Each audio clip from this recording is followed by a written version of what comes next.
You know, I've said that there are only 4 fundamental philosophical questions. The first is, who started it? The second is, are we going to make it? The third is, where are we going to put it? And the fourth is, who's going to clean up? I happen to be a lover of archery. But I don't like archery for killing things. I like it as a sport. But what I like most of all is to set an arrow free, like it were a bird. You know, when it gets far up in the sky, whee, you watch it. And it suddenly turns and drops. What is it that fascinates us about that? Because it's not useful. It doesn't really achieve anything that we would call purposive work. It simply is what we call play. But in our culture, we make an extremely rigid division between work and play. You're supposed to work in order to earn enough money to give you sufficient leisure time for something entirely different called having fun or play. And this is the most ridiculous division of things, because everything that we do, however tough it is, however strenuous, can be turned into the same kind of play as I was showing you when I was completely fascinated with spinning that orange around my head. Let's, for example, take the situation that I ran into a little while ago. I was in the New York subway at 59th Street near Columbus Circle, and I wanted to get my shoes shined. And here was this black fellow who was making shoe shining a real art. He got his cloth, you know, which you spread out like this, and was going over my shoe.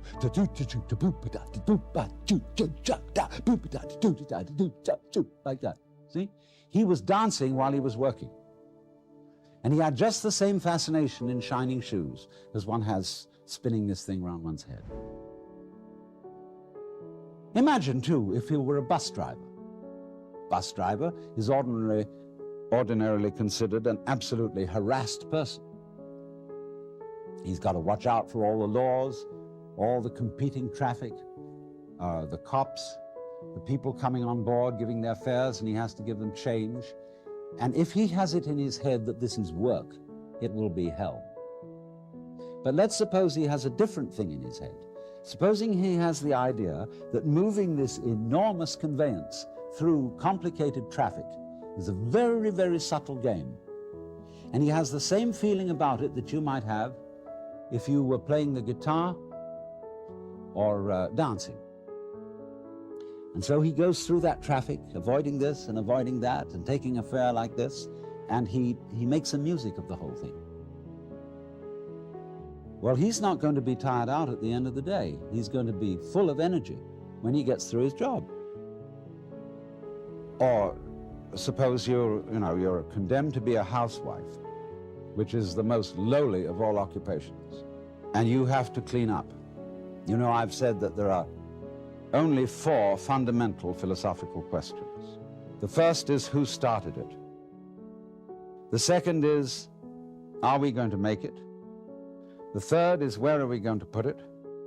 And the fourth is, who's going to clean up? And this is the lowliest of all occupations: the housewife who washes the dishes and the garbage collector who takes away the stuff. And he has to find out where we're going to put it. So now, who's going to clean up? Incidentally, if you ask yourself these 4 questions in order: who started it? Are we going to make it? Where are we going to put it? And who's going to clean up? It prompts a 5th question, which is it serious? Like, doctor, is it serious? Well, supposing it isn't. And then the housewife who's going to clean up approaches washing dishes and in an entirely different spirit. And don't think that I'm some sort of male chauvinist who's trying to talk women into the idea of staying in their place.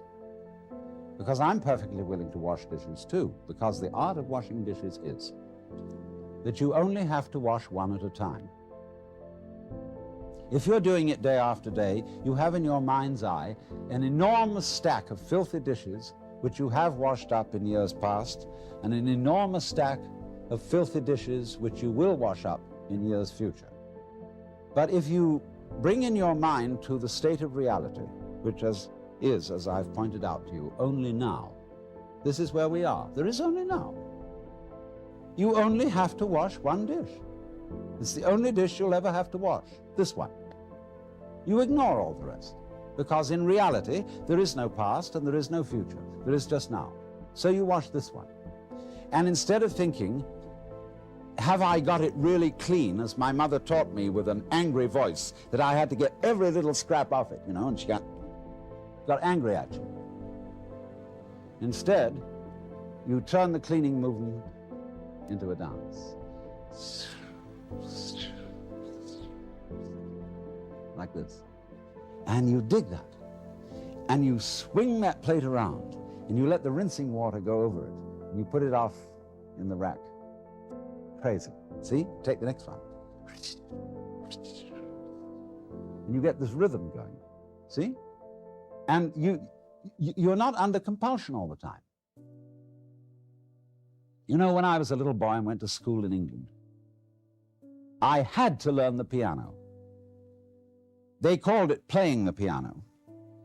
But actually, they said you must play.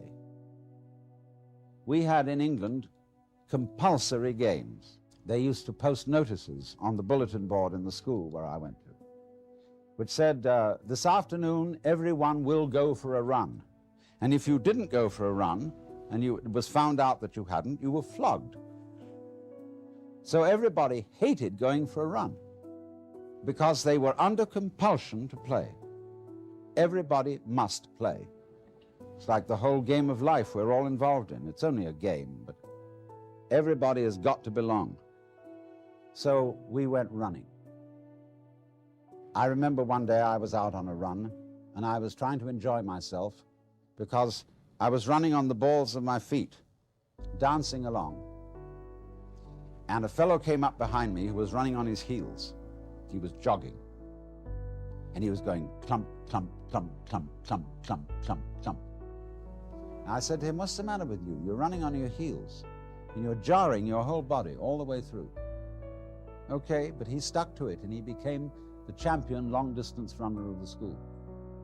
But he didn't enjoy it. It was work. And all he enjoyed was the suffering that he endured that made him feel that he had really contributed to the human race because he suffered so much. He identified his existence and his worth with his suffering. Really great runners dance when they run. They don't necessarily follow a straight course. They may weave. And in the same way, if you happen to witness in the year 1970, the World Cup Championship in soccer, you would have seen that the winning team from Brazil played soccer in a most extraordinary way. They played it like basketball. They played it dancing. The way we learned soccer in school when I was a boy was very, very formal and orderly, and we didn't really enjoy it. But these fellows were bouncing balls off their shoulders, off every muscle, and they had astonishing teamwork. But at the same time, dancing the game, and the sports writer in the London Times said that they danced their way to victory. So the point is, therefore, that you can do everything you have to do in this spirit. Don't make a distinction between work and play. Regard everything that you're doing as play, and don't imagine for 1 minute that you've got to be serious. See, this is the real secret of life. To be completely engaged with what you're doing in the here and now. Instead of calling it work, realize that this is play. In Hindu philosophy, the whole creation is regarded as the Vishnu Leela. That means the play of Vishnu. Leela means dance or play, and from it we get our word lilt. They also, in Hindu philosophy, call the world an illusion. And in Latin, the root of the word illusion is ludere, to play. Because all this going on, the swinging of the ball, the pattern in which the flower goes, is just to swing. And if you take it seriously and say, are you doing anything useful? Useful for what? Useful to go on. But if you take that attitude to going on becomes a drag. Survival becomes a sweat, and it's not worth it.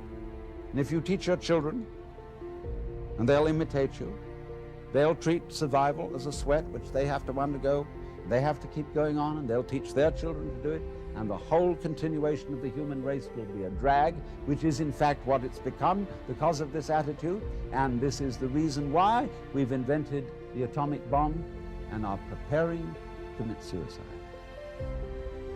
Because we think we must happen. And to the degree that we think we must happen, we hate it and are going to bring it to an end and stop it. So I was about to say seriously, but I'm going to change my words and say sincerely suggest. You know, I'm not, in talking to you, I'm not preaching. I'm not actually serious, because I'm really with this rather than any kind of deep philosophy and so on. So I suggest to you sincerely, G.K. Chesterton once said that the angels fly because they take themselves lightly. How much more so then he, she who is Lord of the angels. Huh. The whole world is 3 for a penny, 3 for a pound, 'tis love that makes the world go round.